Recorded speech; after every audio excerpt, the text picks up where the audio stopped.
আসসালামু আলাইকুম এভরিওয়ান। ভিডিওর শুরুতেই আমি বলে নিচ্ছি যে ফর সাম অবভিয়াস রিজন আমি কিন্তু রোজাগুলো রাখতে পারছি না, যার কারণে আজকে আমি সকালের একটা ব্রেকফাস্টের ভিডিও দিচ্ছি। তারপর আমি কিন্তু ভিডিও এখন আপলোড দিব না, ভিডিও হচ্ছে আমি ইফতারের পর আপলোড দিব। তো আমি লাচ্ছা পরোটা মেকিংটা দেখাচ্ছি। পুরো প্রসেসিং আমি কিন্তু ফলো করি নাই, আমি পরোটা বানাতে পারি না আসলে, কোনোদিন এত মন দিয়ে ট্রাই করিনি, যার কারণে আমার দ্বারা হয় না এখনও। ইনশাল্লাহ ট্রাই করলে পেরে যাব। তো আমি জাস্ট আম্মুকে বলছি যে তুমি আমাকে ওই যে গোলটা করে না, মানে সবগুলো করে দাও, আমি জাস্ট এর জায়গাটা করব। তো আম্মু আমাকে সব কিছু করে দিয়ে গেছে অ্যান্ড আমি এখন লাচ্ছা পরোটা বানাচ্ছি। তো আমি জাস্ট নর্মালি একটা গোল করে ট্রাই করলাম যে পরোটার মতো গোল করে বেলবো।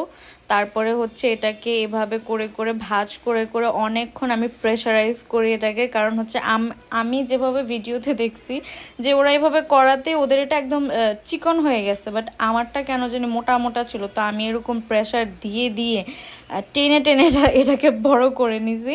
তারপরে হচ্ছে একটা সাইড থেকে আমি এভাবে এই যে গোল করছি আর একটু একটু প্রেশার দিচ্ছি, গোল করে করে এভাবে প্রেশার দিয়ে আমি হচ্ছে পরোটাটাকে এটার সাথে একটু কি বলবো আমি এমন করে নিলাম আর কি, যাই দেখা যাচ্ছে ভিডিওর মধ্যে এটাই করছি আসলে।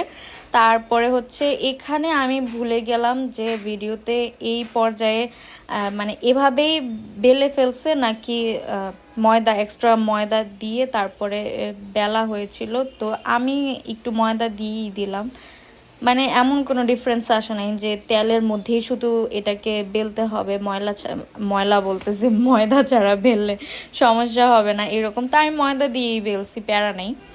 তারপর হচ্ছে আমি এভাবে করে করে পরোটার মতো বানাচ্ছিলাম। আর আমি বানাতে বানাতে আমি অনেক এক্সাইটেড ছিলাম যে পরোটাটা ডিফারেন্ট হবে। অ্যাকচুয়ালি ডিফারেন্ট ছিল। পরোটাটা হচ্ছে পুরো ক্রিস্পি ক্রিস্পি একটা পরোটা হয়েছে। বাঙালি তো পরোটা মানে, আমার বাসায় পরোটা মানে হচ্ছে পরোটা হবে চারকোনাচে, মানে গোল কখনো পরোটা হতে পারবে না, পরোটা মানে হচ্ছে চারকোনাচে হবে। তো আজকে আমি গোল পরোটা বানাইছি, এই হচ্ছে কথা। তারপরে আর কি আমি এভাবে আস্তে ধীরে বেলে নিচ্ছিলাম। আমি যার ভিডিও দেখেছি আর অনেকের ভিডিওতে আমি দেখলাম যে মানে যেই লেয়ারগুলো আছে ওগুলো খুলে খুলে আসে, বাট আমার একটার পরোটায় খুলে আসছিল, আরগুলা ভালো ছিল। আমি জাস্ট 3টা পরোটাই বানাইছি, কিন্তু আমি কিন্তু 3টা পরোটা খাই নাই, আমি 3টা পরোটা বানাইছি। তো এই হচ্ছে লাস্টে। আরেকটা কথা হচ্ছে, আমি যখন লেয়ার ক্রিয়েট করছিলাম ওখানে আমি তেল আর ময়দাটাকে মেখে তারপরে দিয়ে লেয়ার করেছিলাম। আর এখন আমি তাওয়ানিটা গরম করে তারপরে হচ্ছে পরোটাটা দিচ্ছি। আমি এই পরোটাটা একদমই অনেক সময় নিয়ে তারপরে ভেজেছি, কারণ আমরা আলু পরোটাও এরকম সেমভাবে অনেকটা টাইম নিয়ে অনেকখানি তেল তেল দিয়ে একদম ক্রিস্পি ক্রিস্পি করে ভাজি। অ্যান্ড এই পরোটার প্রসেসিংটাও ঠিক সেম, আমি অনেকক্ষণ সময় নিয়ে এপিট ওপিট করে ভেজে তারপরে আমি হচ্ছে তেল দিচ্ছি। এখানে মনে হবে যে অনেকগুলো তেল দেওয়া হয়েছে আর ভিতরেও তেল ছিল।